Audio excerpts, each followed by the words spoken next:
Good afternoon. I'm Hudson Hollister. I'm the Executive Director of the Data Transparency Coalition. Our organization is based in Washington, D.C.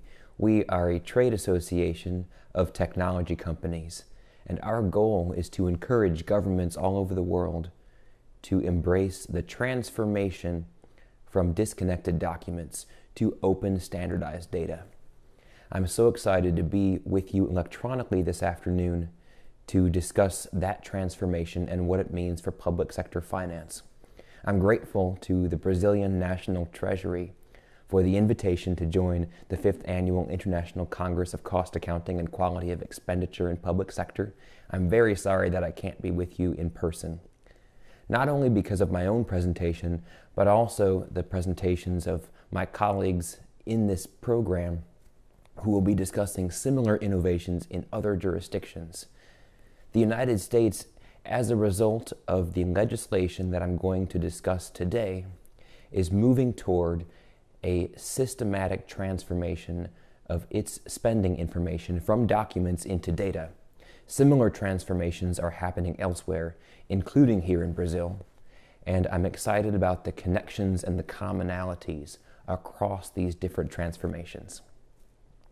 But for now, I'm going to turn to the task at hand, and I'm going to discuss the United States Digital Accountability and Transparency Act, or DATA Act.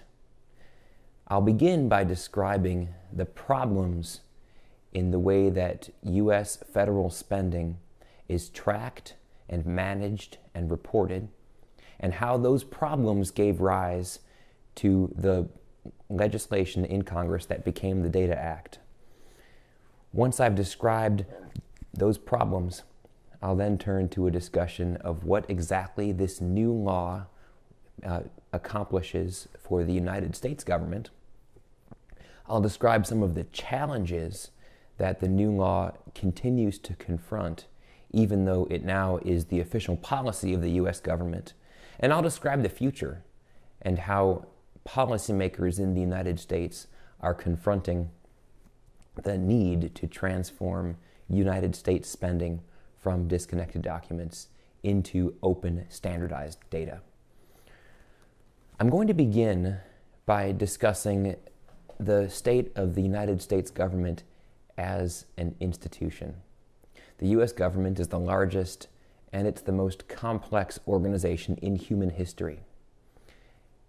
Its expenditures make up more than 1/5 of the total United States gross domestic product. The United States government has hundreds of different agencies, thousands of different bureaus, and many hundreds of thousands of programs. The United States government issues more than $1 trillion of grants and contracts every year.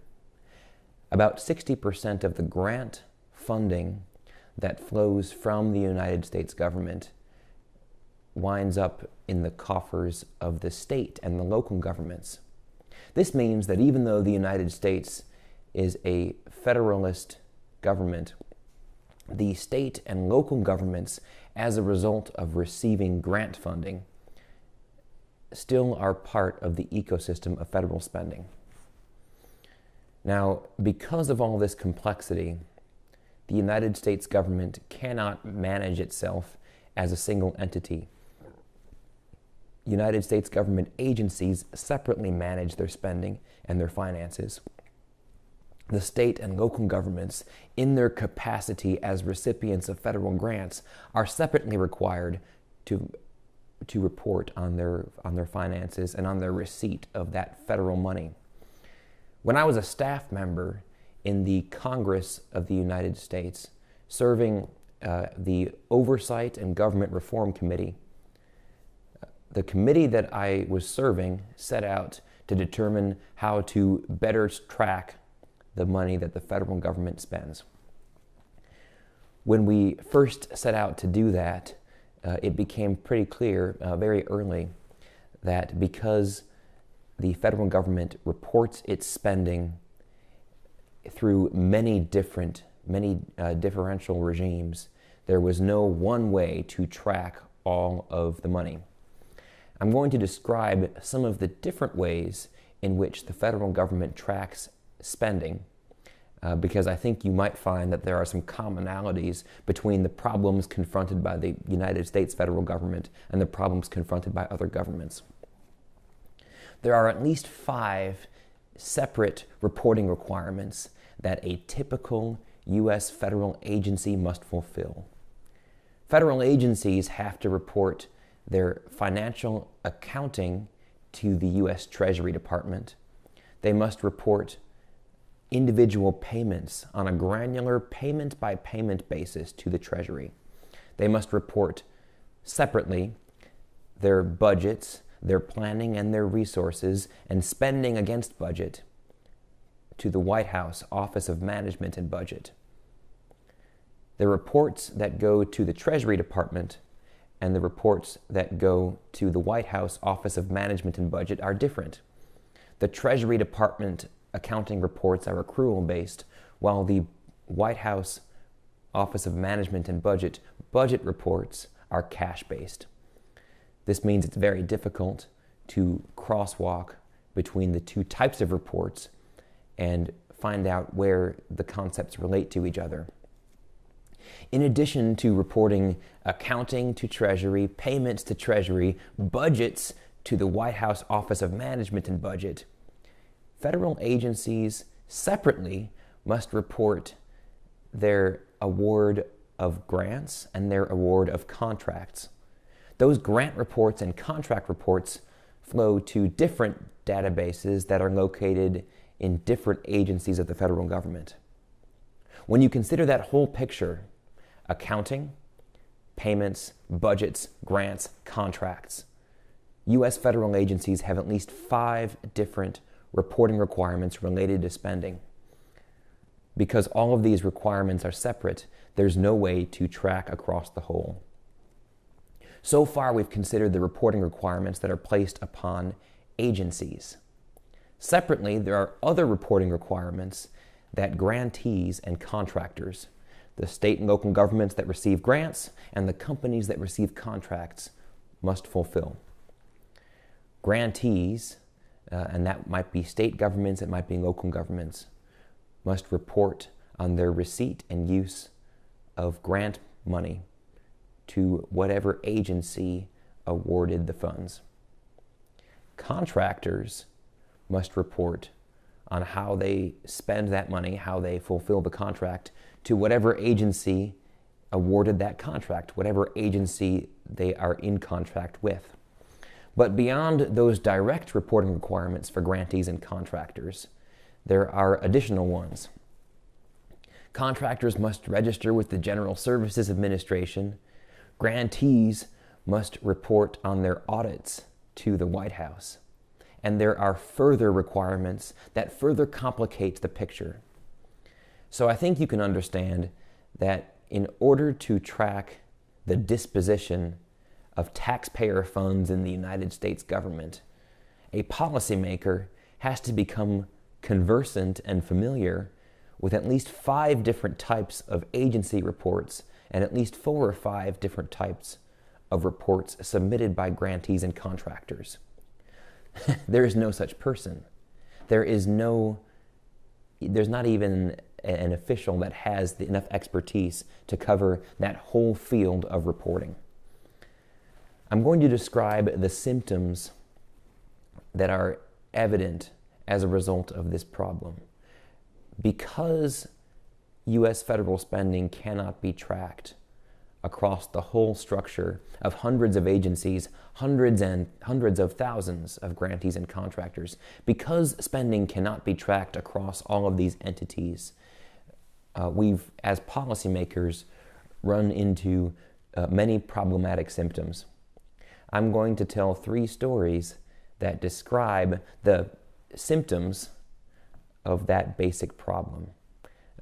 Stories that explain how the disjointed, diverse, and disconnected reporting of spending leads to management difficulties. The first story has to do with a simple count of federal agencies.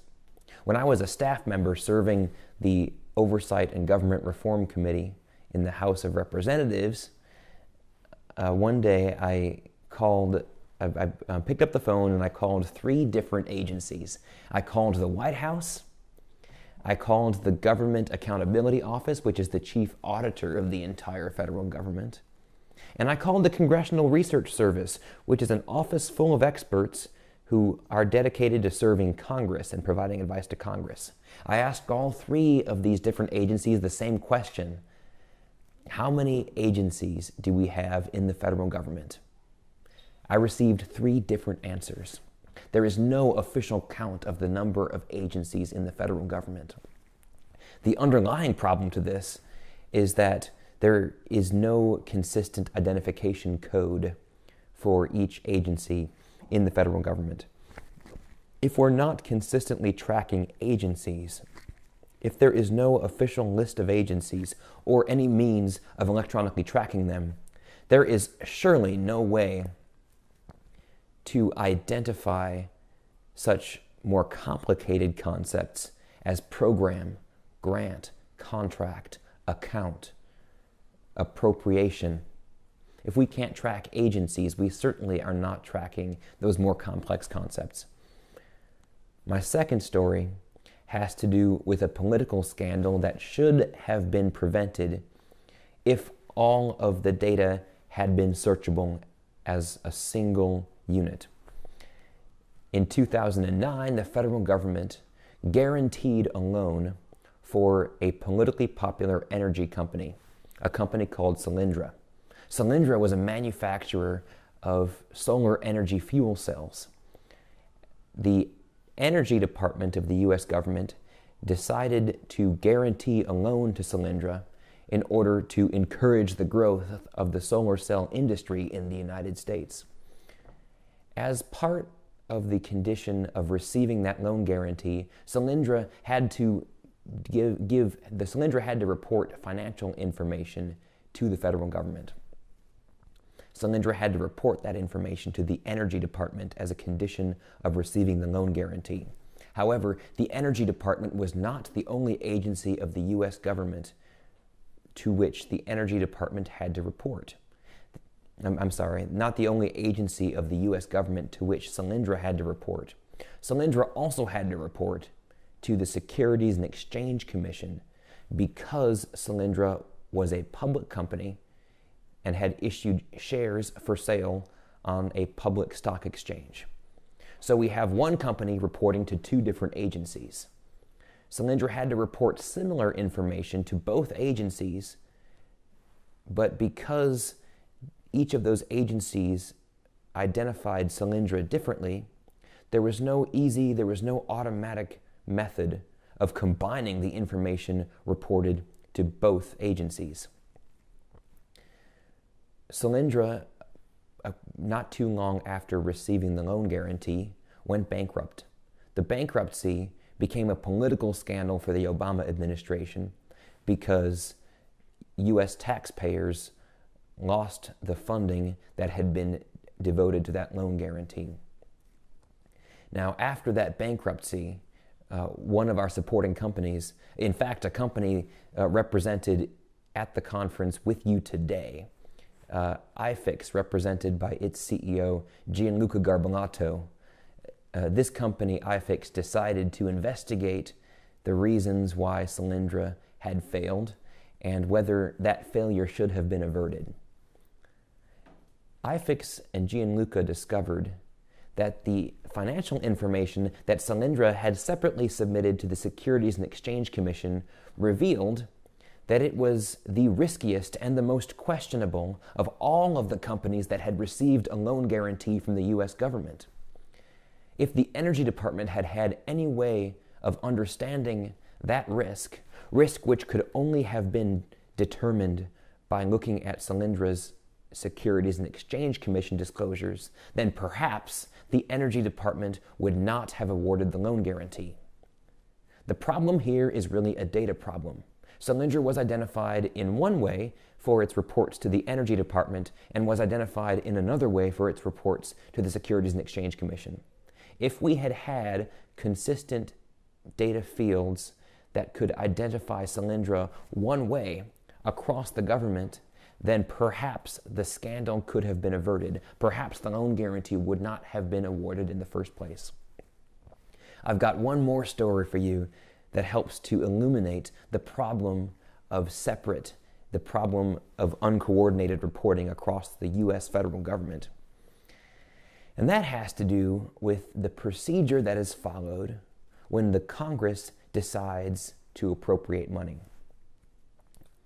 When Congress decides on which agencies and which programs will receive federal funds and decides on the amount of funds that each program receives, Congress passes an appropriations law. That law then is delivered to the Treasury Department, and the Treasury Department must decide how each of the appropriations instructions from Congress is to be translated into the complicated system of accounts that the Treasury Department maintains. The Treasury Department has to decide which accounts to debit, which accounts to credit. How does this law that is passed by Congress actually turn into financial instructions? Well, that whole process is manual. The Treasury Department has an office full of staff members who use pencils and highlighters and paper to decide how to turn the appropriations instructions from Congress into the accounting instructions. It shouldn't be paper. It shouldn't be manual. It should be automatic. We have the necessary technology to avoid manual labor here, and yet the U.S. government has not done that. The U.S. government has not embraced any automatic means of taking congressional instructions and turning them into accounting instructions. All three of these stories illuminate the same problem. Because the U.S. government reports its spending in so many different ways, because those separate methods of reporting cannot be correlated with one another, they cannot be searched across the whole, there are severe management difficulties. We don't know how many agencies there are. We can't track information about the same entity across different reports or different agencies. And there are manual processes across the government that should not be manual, they should be automatic. The U.S. government does not track its spending in one place. The U.S. government employs many different reporting regimes to track spending by agencies and to track the disposition of federal funds by grantees and contractors. How can policymakers confront this problem?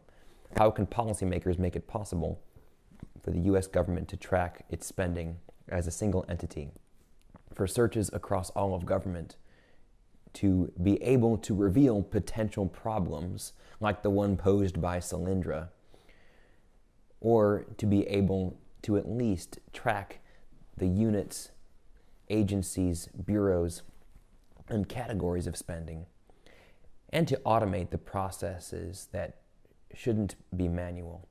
How does all that happen?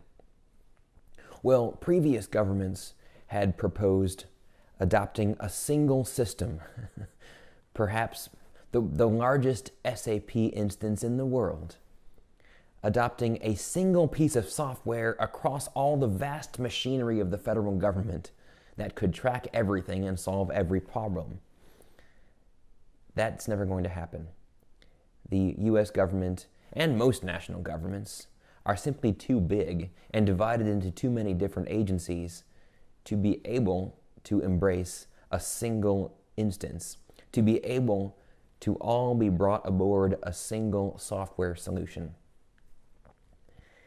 Instead, the proper answer is to adopt consistent data standards, to adopt data fields that are in common use across the entire government, to identify such common concepts as agency, program, account, appropriation, and also to adopt consistent data formats, consistent structures that explain how the different fields relate to one another.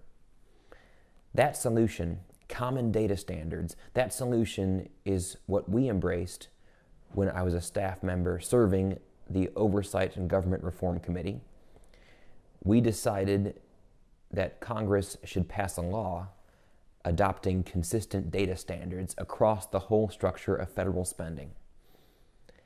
In small summary, that is what the Data Act accomplished. The Data Act directs the entire U.S. federal government to adopt consistent data standards across the whole structure of reports by agencies and reports by grantees and contractors. Now, in a few minutes, I'll tell the story of how the Data Act was conceived and how it was approved by Congress, how it was signed into law by President Obama. But before I do that, I'm going to describe exactly what the instructions of the Data Act might be. I'm going to describe what the law does, what the instructions are that it gives. The central problem of data standards for spending in the U.S. federal government or in any national government are that some entity must be put in charge. Some entity must manage the adoption of data standards across the entire government. And as we've already seen, there's no entity in the U.S. federal government that is responsible for all of the reports. So what could be done? How could one entity be placed in charge of data standards if no entity had full authority or expertise over the reports?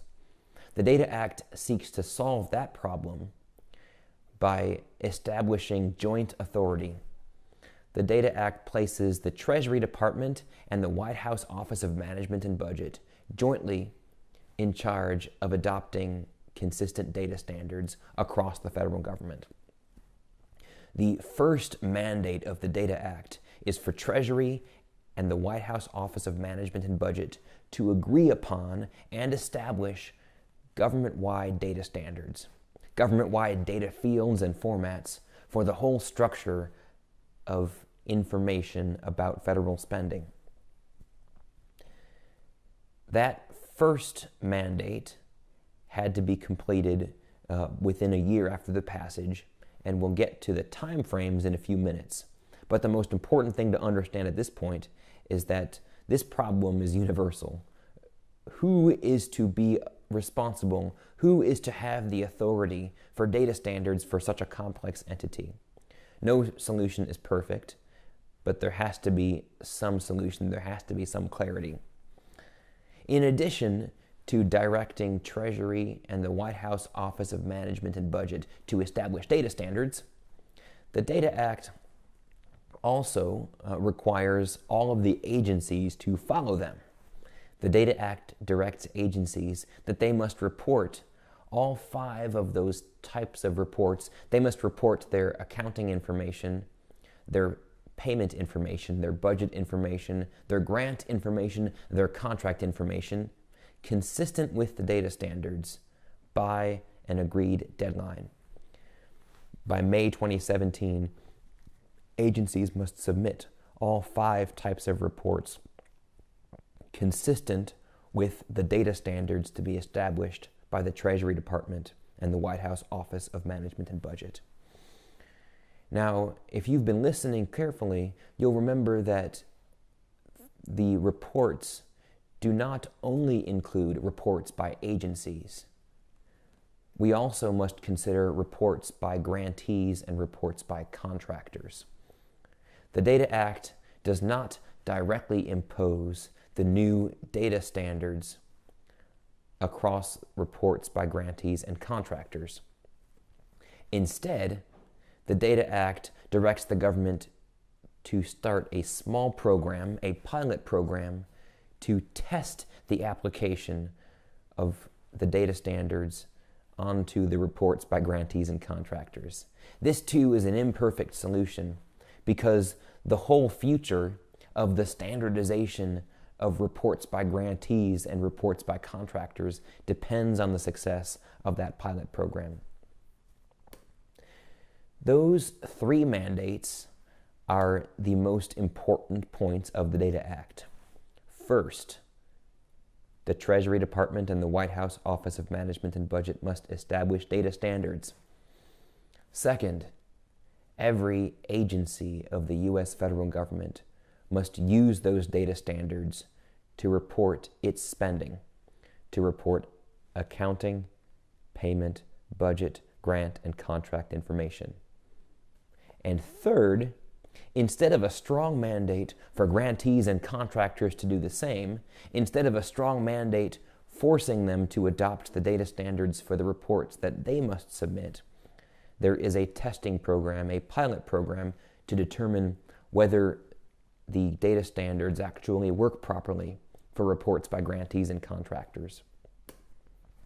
Now I'm going to describe the campaign that led to the enactment and the passage of the Data Act.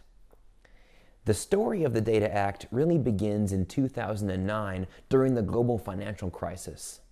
Like many other national governments, the U.S. government decided to make an attempt at macroeconomic stimulus. The U.S. government decided to, through debt financing, to invest nearly $1 trillion in an attempt at economic recovery. About $300 billion were spent on enhancing grant and contract programs. $300 billion flowed through the grant and contract programs to special recipients. This special stimulus spending was treated separately from regular spending. Special reporting requirements were attached to stimulus spending. The stimulus program, this $300 billion of special grant and contract spending, became the use case for data standards. Here's how it happened. For the first time, under the stimulus law, a special agency was put in charge of the data standards that were used for reports about stimulus spending. This only happened within the stimulus. It did not happen across all spending. But within the stimulus, consistent data standards were adopted for the reports by grantees and contractors that were receiving stimulus funds. Because of this standardization, it became possible to track the stimulus spending across the entire government. 28 different federal agencies participated in the stimulus program, and for these agencies, it became possible to track the stimulus spending much more effectively than the regular spending. In fact, using these data standards for stimulus spending, the special agency that was in charge of the stimulus set up a single data set, one data set of all the stimulus spending, even though it was flowing through 28 different agencies, and that data set allowed the government to track spending more closely than ever before. Each agency in the U.S. government has an inspector general. The inspectors general of the agencies that were participating in the stimulus program used that special data set to support analytics to illuminate and eliminate waste and fraud. The anti-fraud analytics that were made possible by data standards under the stimulus resulted in $100 million of savings and $8 billion in recommendations for more effective uses of federal funds. Now, those numbers are not large compared to the entire size of the stimulus, but they are significant because without the adoption of data standards, that savings would not have been possible. And so that program, the stimulus program, which began in 2009, was the wake-up call. It was the use case for data standards in the federal government. In 2010, leaders in Congress began considering how to take the lessons of the stimulus, namely that data standards are needed, and apply them. How could we take the notion of data standards and expand it from the stimulus program to cover the entirety of U.S. federal spending? At that time, I was a staff member serving the Oversight and Government Reform Committee of the House of Representatives, and we began work on the proposal that would become the Data Act. In 2011, the Data Act was first introduced as a bill in Congress by a Republican in the House of Representatives and a Democrat in the Senate. Republican Darrell Issa from California and Democrat Mark Warner from Virginia together decided to become the champions of the Data Act. This is one of the interesting points of the transformation from disconnected documents to standardized data. It is bipartisan. There are leaders on both sides of the U.S. political divide who agree that we should move our government from disconnected information into standardized data. The Data Act quickly achieved support in the House of Representatives, but had much more difficulty achieving support in the Senate. In order to encourage Congress to pass this legislation, I decided to resign from my job as a staffer. In 2012, I resigned from the congressional staff and I started the Data Transparency Coalition. Our organization is a trade association of technology companies, as I described before, and our goal is to persuade Congress, to persuade other governments to transform their information through the use of data standards. Through 2013 and early 2014, negotiations began between Congress and the White House. As you know, approval by Congress is necessary first, and then the president must decide whether to sign or veto a bill. Well, unfortunately, throughout most of this process, the White House and the Obama administration were opposed to the Data Act. There was opposition to the Data Act from the Obama administration. There are several reasons for this. One of them is that it becomes more difficult to control the interpretation of spending information if it is standardized and searchable and available to everyone. That opposition made it very difficult for the leaders in Congress to move the legislation forward. But as a result of the broad support, the bipartisan support, by early 2014, the congressional champions of the Data Act were able to insist on this mandate. Congress unanimously passed the Data Act in April of 2014, and in May of 2014, President Obama signed it into law. The president could not have vetoed the Data Act because had he done so, the veto might have been overridden. With the Data Act becoming law in May 2014, the processes that I described before were put into action. And that first step, the establishment of the data standards, was the first to happen. The Treasury Department and the White House Office of Management and Budget began to consider the different options and began to determine what the best data standards might be. And they made their decision, they announced their decision, and they established the data standards in May of 2015. Now that the data standards have been established, the next step is for the agencies to begin using them to report all of their spending. So far, we've considered the problems of disconnected spending reporting in the U.S. government. We've considered the use case and the campaign behind the Data Act and the final passage of the Data Act in May 2014.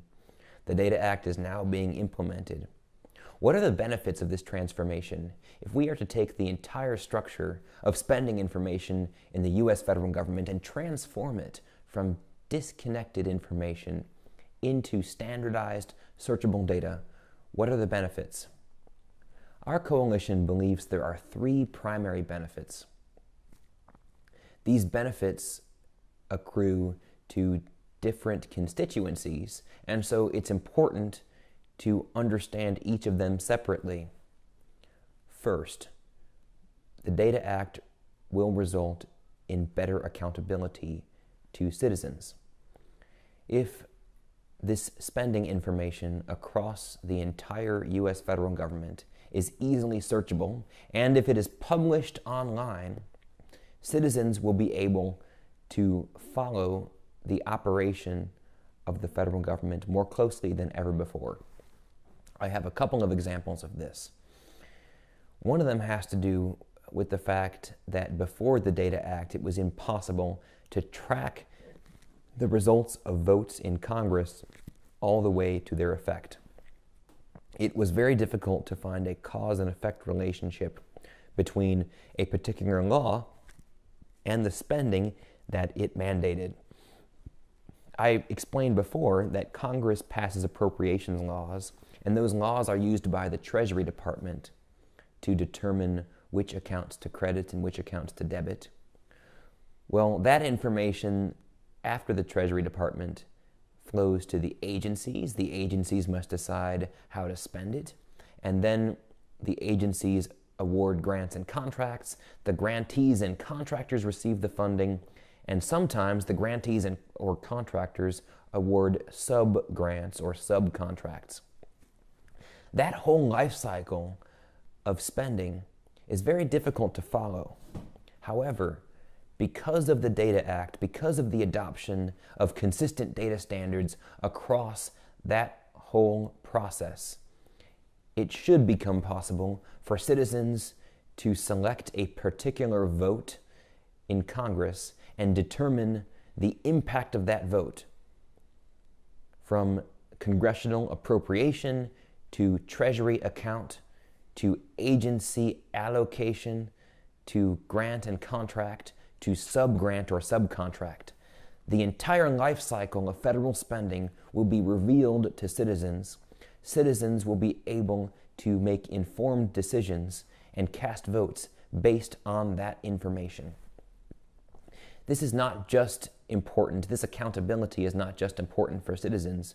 It's important for the advocacy groups that advocate one political position or another. And it's important for all the entities that depend on the spending of the U.S. federal government, which, as I mentioned earlier, is 20% of the gross domestic product. That's the first benefit, better accountability. The second benefit is better management. If the information about spending is better organized across the federal government, if we have consistent data standards, then it becomes much easier to deploy data technologies to find and stop waste, to find and stop fraud. Remember how I described that because of the stimulus law, because there were data standards in the stimulus law, it became possible to bring analytics across the entire government? Well, if we have data standards across all spending, then new technologies can be deployed on a much grander scale to find and stop waste. Data technologies promise that we can search across hundreds of agencies, thousands of divisions, hundreds of thousands of grantees and contractors, and determine which are performing best, to illuminate the possible indications of fraudulent activity, and make better decisions. Better management will result from data standards, and we're seeing the first possibilities of that better management right now. I've been able to watch as federal agencies adopt big data analytics platforms to use the newly standardized information to confront waste and fraud and abuse. Better management is the second benefit. The third benefit is automatic compliance. If we have consistent data standards for all this information that must be reported, then software can automatically report it. So much of the work that must be performed in financial management, so much of the work that must be performed by the grant officers and contract officers is manual. The whole reporting structure that I described earlier, the 5 different types of reports by agencies, the many different types of reports by grantees and contractors, those reports are documents. They must be filled out by reporting managers and grant managers and contract managers. But if the information in them is transformed into standardized data, then software can do that work. It will no longer be necessary for humans to copy and paste information from one system into another report. Data standards can allow software to automate. This means that overhead costs will be diminished across the federal government and within grantees and contractors. It means more of the taxpayers' money will go toward the purposes for which it's intended instead of compliance. More of the money will be spent on the purposes intended instead of copying and pasting instead of reporting. That's a very good thing for taxpayers. And so the third benefit is automatic compliance. Now finally, I need to describe some of the challenges that are still facing the Data Act. We have started implementation. The Treasury Department and the White House Office of Management and Budget have established the data standards. The next step is for the agencies to begin reporting their information consistent with the data standards. And then soon after that, we will have the results of the pilot program, the test program that I mentioned, wherein we'll discover if the data standards can be used for grantee reporting and contractor reporting. But there are at least 5 potential challenges that exist for the federal government, and perhaps more that I can't fully comprehend. The first of the 5 challenges is that the Treasury Department and the White House Office of Management and Budget haven't yet determined exactly how the data standards will be integrated with existing reporting requirements. There are existing systems across the government to collect accounting information and payment information and budget information, and we don't yet have clarity about whether those systems will be changed. Second, the Treasury Department and the White House Office of Management and Budget have not chosen free and open data standards. In at least one case, they have chosen to use a proprietary data standard. The Treasury Department and the White House Office of Management and Budget decided to adopt the DUNS number, which is a proprietary data standard, as the sole identification code for grantees and contractors. Grantees and contractors are identified using the DUNS number, which is owned itself by a private contractor. This means the information cannot be freely exchanged. The use of the DUNS number hinders the goals of the Data Act. Third, the pilot program that I mentioned, the test program to determine whether the data standards work properly for grantees and contractors, has been moving very slowly. We don't yet know if the mandate of the Data Act will be followed within that pilot program. If the pilot program does not proceed as intended, then it will be very difficult to apply the data standards to reports by grantees and contractors. Fourth, there is not yet any government-wide program to adopt analytics, to adopt data analytics, to track the whole structure of federal spending. There is one entity in charge of the data standards. There is not one entity in charge of analyzing all the information. That means we may not be able to deploy the truly powerful government-wide analytics to search across all federal agencies to find indications of waste and abuse. Fifth, as you may have noticed, there is a presidential election campaign in the United States. We will have a new president elected in 2016. That new president will take office in 2017. And even though the Data Act is law, even though the Data Act is a mandate, a great deal of difference will be made by whether the new president decides to embrace the Data Act or reject it. Even though we have the mandate in law, leadership is still needed. And I think that's probably the most important lesson of all. You can change policies all you want, but leadership is needed to transform government information from disconnected documents into standardized data. You can find more information about our organization at datacoalition.org. The Data Transparency Coalition is proud to advocate the transformation of government information around the world. And I'm excited to have had the opportunity to speak with all of you at the International Congress of Cost Accounting and Quality of Expenditure in Public Sector. I'm grateful to the Brazilian National Treasury for this opportunity, and I hope to have more contact with all of you very soon.